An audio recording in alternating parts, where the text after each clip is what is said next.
lalana kaikina lalana lavitra ovinamizay no tsy efa niaritra niarany ondrika de niarany traka manenay de voasotro ny aleko maty nazakazaka na fampita tsy misy mitsoka fa samy lehilahy tsy asina resaka mampifanditra fa tonga de reveo amy façontsy ny oketraka no de indrisy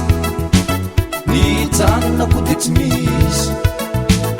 aokazava manomboka treo fa tsisy miala aminao zany tsisy mialeo akama fa samy tary amy tanàna ny okivy sanatry fa leso ny akomba iaraha mandi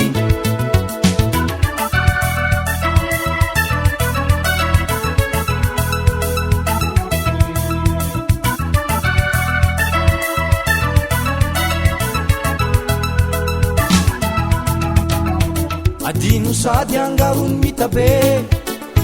isika ilay niaranande iafitra ny masoandro migaina oli ny fanala maray fa kaiky loatra ny fanadino de mibetibety manao tegny tsy tsaro rehefa misy ny zavatry fandrarana de hoe zatsy anao izao iala ny oketraka no de indrisy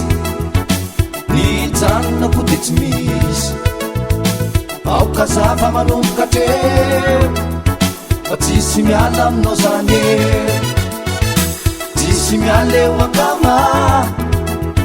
fa samy tary amy tanàna ny okivy sanatry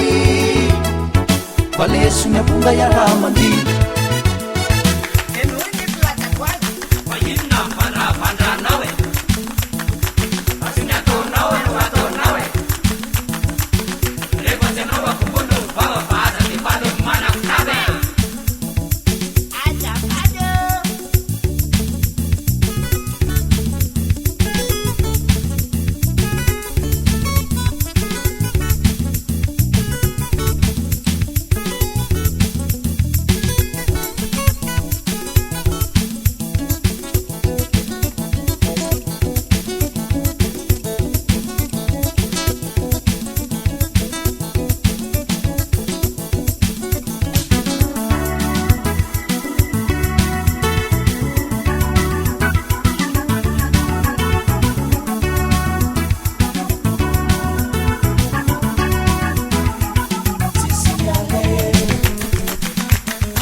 Pasantari am tanana ni ukivi sanatri balesu nyapunga ya ramandi